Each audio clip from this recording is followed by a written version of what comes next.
Olá pessoal, estamos de volta com o programa Minuto Gestão com Cláudia Pereira. Trouxemos hoje como entrevistada a professora Flaviana Paim. Ela que é professora da SERS, especialista nessa área de terceirização de serviços.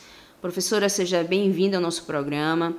Vamos falar, dando continuidade à nossa série de entrevistas sobre a nova lei de licitações e vamos falar sobre a terceirização de serviços continuados. Como ficou essa situação depois da publicação da nova lei de licitações? Olá pessoal, tudo bem com vocês? Em primeiro lugar, eu quero agradecer a Cláudia pelo honroso convite que me foi feito de estar aqui falando de terceirização de serviços. Também, aproveitando a oportunidade, quero agradecer a esta audiência pelo prestígio, de estar aqui conosco. Pois bem, quando se trata de serviço contínuo, a nova lei de licitações, sem sombra de dúvida, é marcada pela nacionalização de regras federais. O legislador acabou incorporando ao texto da lei uma série de experiências exitosas em âmbito federal, ciente do papel propulsor de mudanças que a Lei Geral de Licitação tem. Então, nós não temos muitas novidades na lei, mas nós temos uma série de inovações quando comparados a 8666 de 93. E eu vou trazer algumas destas inovações aqui, que eu acredito que seja importante de deixar registrado. Uma delas é o fato da Lei Geral de Licitações ter trazido definição para serviço contínuo em regime de dedicação exclusiva de mão de obra, o que o faz lá no artigo 6º, inciso 16, que é o artigo das definições na nova lei. Também é importante referir que a Lei Geral de Licitação nos traz critérios de reajustamento específicos para serviços contínuos, fazendo uma separação entre serviço contínuo com regime de dedicação exclusiva de mão de obra e serviços contínuos sem regime de dedicação exclusiva de mão de obra ou sem preponderância de mão de obra. Isso está lá no artigo 25, parágrafo 8º, que estabelece, por exemplo, que os serviços em regime de dedicação exclusiva de mão de obra ou com preponderância de mão de obra devem ser repactuados por meio da análise da variação dos custos contratuais. Trazendo, então, portanto, à lei o Instituto da Repactuação. E para os serviços contínuos sem dedicação exclusiva de mão de obra, a lei estabelece a possibilidade do uso de índices de reajustamento específicos ou setoriais. Um outro ponto positivo da nova lei em relação a serviços contínuos está no artigo 67, parágrafo 5º da lei, que traz a possibilidade da administração exigir em edital, como item de qualificação técnico-profissional e técnico-operacional, certidão ou atestado que demonstre que o licitante já tem executado serviços similares ao objeto da licitação em períodos sucessivos ou não, por um prazo mínimo, que não poderá ser superior a 3 anos. Isso é bastante positivo porque traz uma maior segurança para a administração na seleção de empresas prestadoras de serviços. Um outro ponto interessante da lei é o fato dela ter reconhecido a responsabilidade subsidiária e solidária das administrações públicas no que diz respeito ao cumprimento das obrigações trabalhistas, o que já era estabelecido pela súmula 331. Mas agora a lei parece ter incorporado essa questão da responsabilidade subsidiária e solidária, inclusive trazendo no 121, parágrafo 3º, algumas medidas para assegurar o cumprimento das obrigações trabalhistas pelo contratado, né? Dentre estas orientações, a possibilidade de se exigir caução, fiança bancária ou contratação de seguro de garantia com a cobertura para verbas rescisórias inadimplidas, a possibilidade de condicionar o pagamento à comprovação da quitação de obrigações trabalhistas vencidas relativas ao contrato, a possibilidade do uso da conta depósito vinculada ou o pagamento pelo fato gerador, a possibilidade de, em caso de inadimplemento, efetuar diretamente o pagamento de verbas trabalhistas aos empregados, né, que serão deduzidas do valor devido ao contratado.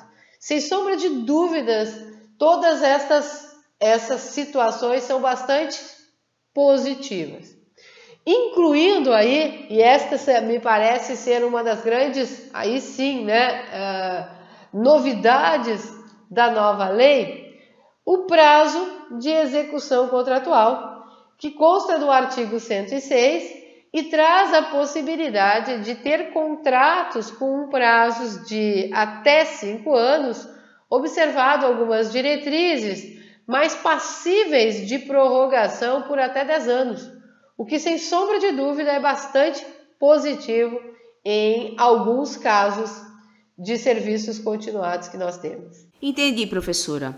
Professora, por que se fala tanto em planilha de composição de custos quando o assunto é contratação de serviços terceirizados? Pois bem, né? Quando se trata de serviços terceirizados, nós temos duas grandes diretrizes norteadoras da contratação que me parecem justificar a importância das planilhas de custos. Uma dessas diretrizes diz respeito às questões relativas à eficiência na aplicação de recursos e à questão da economicidade. E uma segunda grande diretriz é a preocupação com relação ao cumprimento das obrigações sociais, previdenciárias e trabalhistas.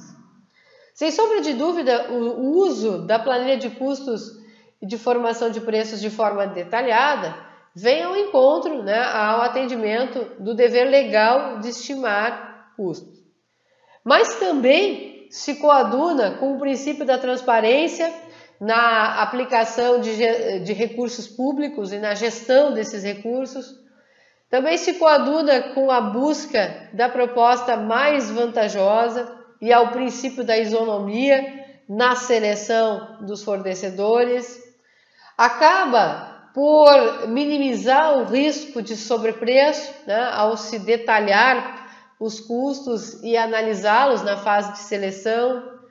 Também permite uma análise mais acurada de execuibilidade das propostas, né, onde a gente consegue identificar os custos, a convenção coletiva, as obrigações trabalhistas e previdenciárias.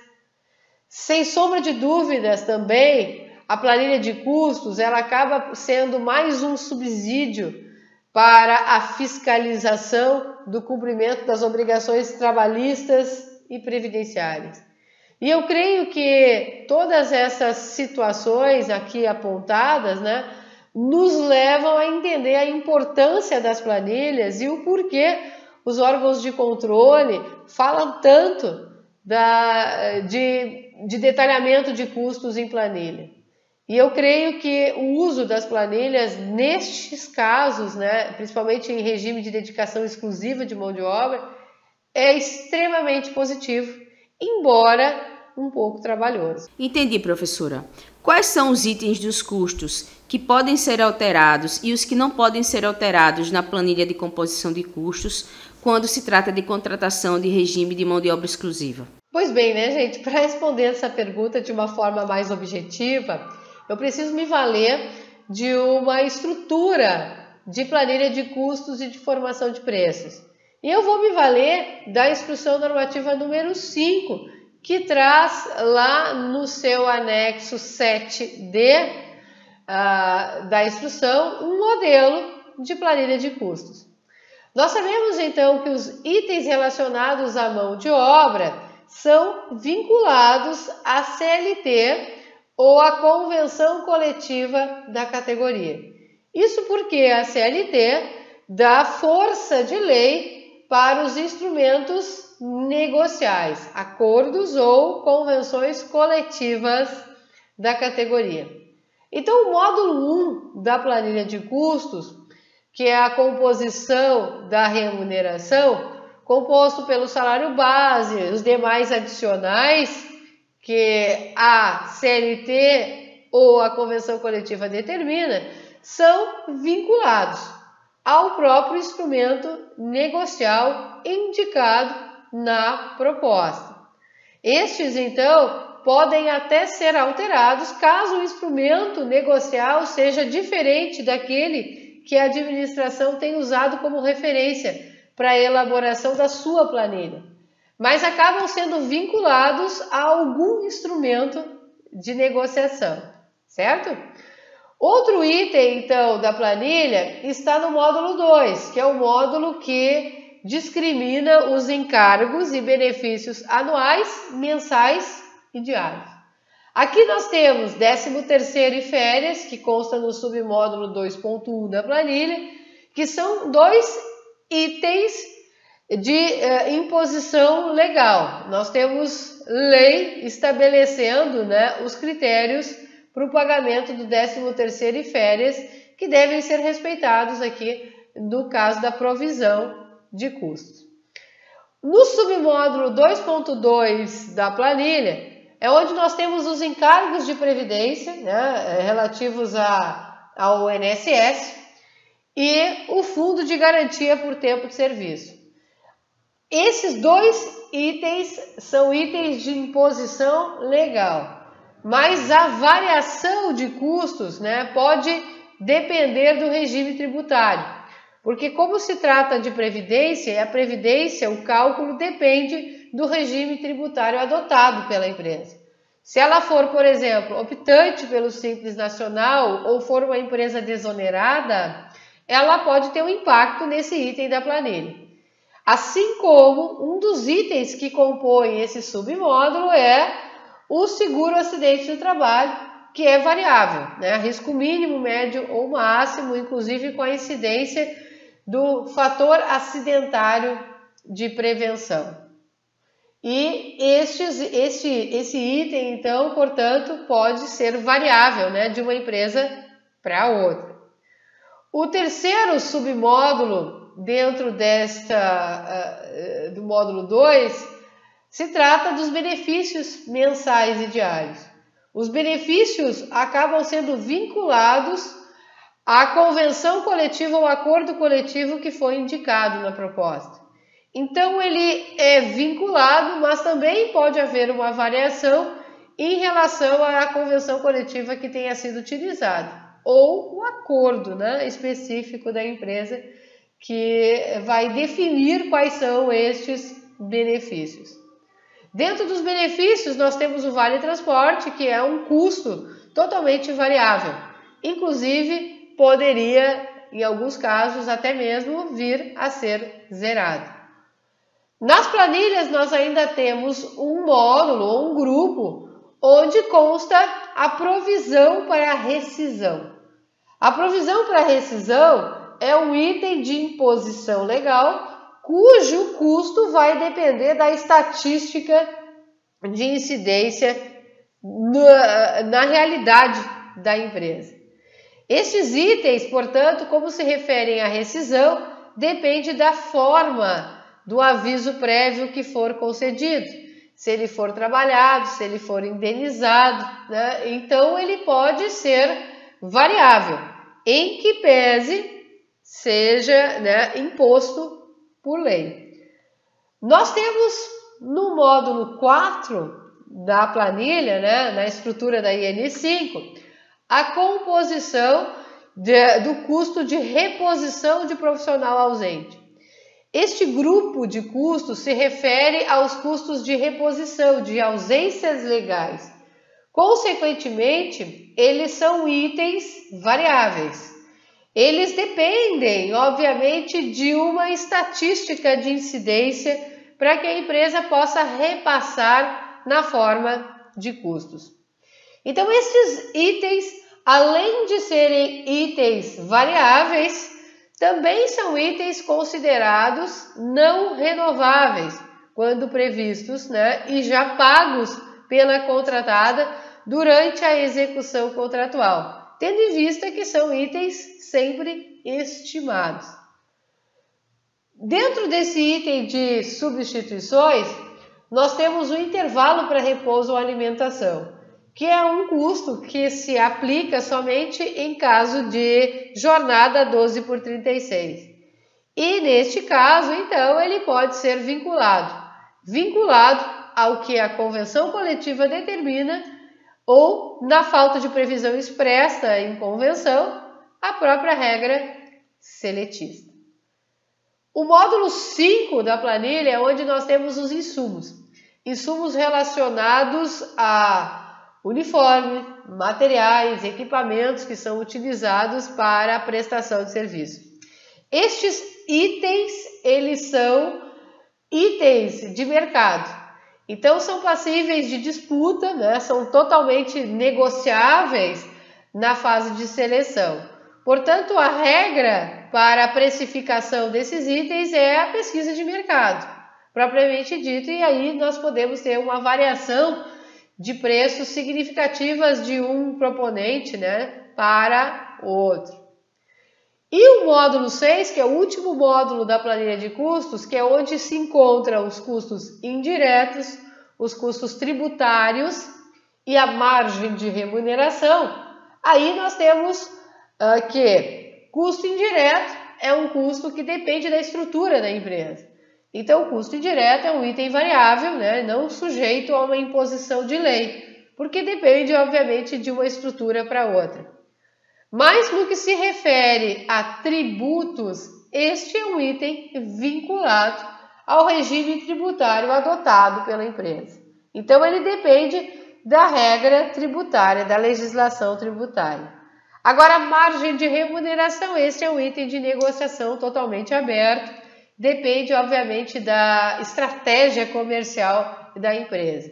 E, portanto, não há uma vinculação legal a um item mínimo de margem de remuneração, assim como nós também não temos um limite para margem de remuneração, porque é o próprio mercado quem acaba, então, definindo qual vai ser esta margem de remuneração. Então, eu acredito que essa seja a regra para saber quais são os itens de imposição legal e aqueles que não são legais. Acredito que eu tenha conseguido passar aqui de uma forma rápida algumas orientações pertinentes sobre esta questão. Pessoal, vamos para um rápido intervalo e voltamos em instantes. Processos licitatórios em órgão público são sempre motivo de dor de cabeça. Controlar tudo que envolve esses processos é praticamente impossível. O Licite Legal surge como uma ferramenta imprescindível para resolver os problemas dos processos administrativos, incluindo as licitações. Com ele, você armazena os documentos na nuvem sem risco de extravio. O sistema é adaptável ao fluxo organizacional de cada unidade administrativa. Você pode visualizar a linha de tempo com indicação dos atos e prazos percorridos durante o processo administrativo. E ainda, controlar os prazos e quantitativos dos contratos ou atas de registro de preços. Você tem acesso às informações em tempo real de onde estiver. O sistema ainda oferece módulos de gestão de contratos e controle do envio dos processos licitatórios ao Tribunal de Contas do Estado, evitando multas e ações de improbidade. Ganhe mais segurança, eficiência e economia. Professora Flaviana, existe alguma habilidade que o servidor deve ter para elaborar a planilha de composição de custo no caso de serviço de contratação de mão de obra exclusiva? Pois é, eu diria para vocês que não é necessário nenhuma técnica ou habilidade especial, mas é importante que o orçamentista ele tenha a compreensão da lógica, da metodologia da formação de preços.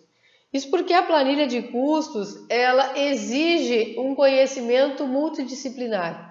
Nós temos uma incidência grande de regras trabalhistas, né, para a apuração do custo da mão de obra, por exemplo.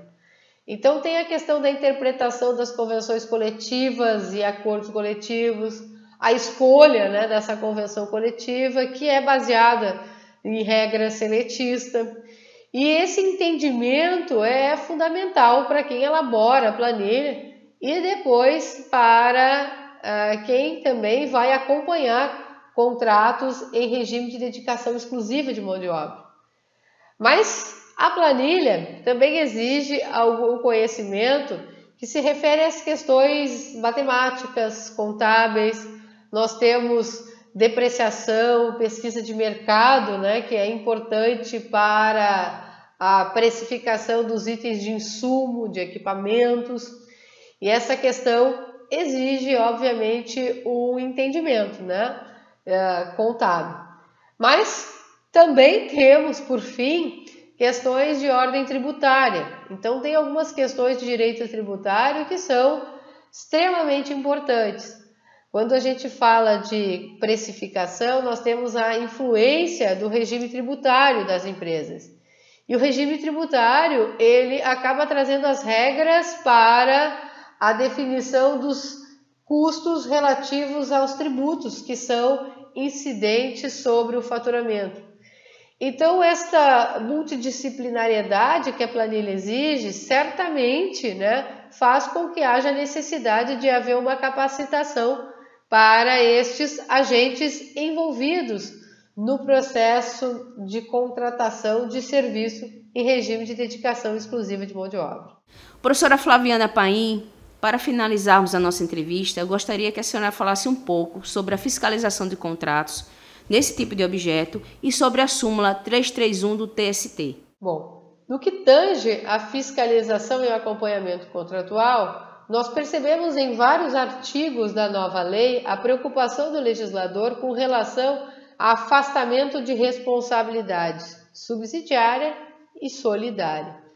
Então, nós vimos lá no artigo 25, por exemplo, a previsão de que o edital traga as regras de fiscalização e gestão contratual, o que é positivo, porque evita discussões futuras e acaba, então, trazendo, né, de uma forma bastante transparente o procedimento de acompanhamento a qual o contratado estará sujeito, né, durante a execução.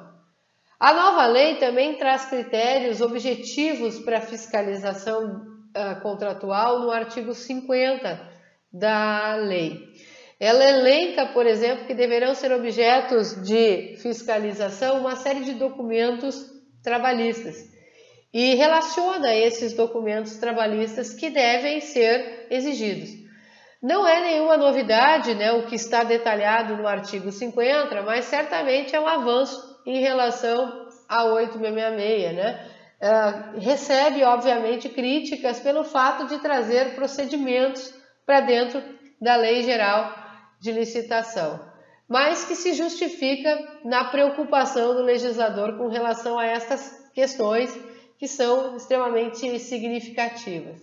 E nesse sentido ainda, o artigo 63 da Lei 14.133 estabelece que as empresas licitantes devem demonstrar a idoneidade trabalhista na fase de habilitação. Inclusive, lá no artigo 69, há como requisito a demonstração da aptidão econômica da prestadora de serviço no cumprimento das obrigações decorrentes do futuro contrato, através de índices, né, e de coeficientes que serão previstos no edital. Lá no artigo 121, parágrafo 3º, também há uma série de medidas, né, a serem utilizadas como forma de minimizar os riscos advindos do descumprimento das obrigações contratuais, especialmente as de ordem trabalhistas e previdenciárias. Eu creio que estas orientações, somadas ao fato de que a administração pode regulamentar a fiscalização e a gestão contratual em normativos internos, é bastante positiva. E creio que a médio prazo deverá trazer um efeito bastante positivo no que diz respeito às contratações terceirizadas, especialmente aquelas em regime de dedicação exclusiva de mão de obra, onde a fiscalização padronizada, sistemática e preventiva se torna indispensável. Professora Flaviana Paim, muito obrigada pela entrevista, foi muito enriquecedora, tanto para a administração pública como para os empresários que trabalham com esse tipo de objeto. E para os nossos internautas, até a próxima semana com mais Minuto Gestão com Cláudia Pereira. Até breve.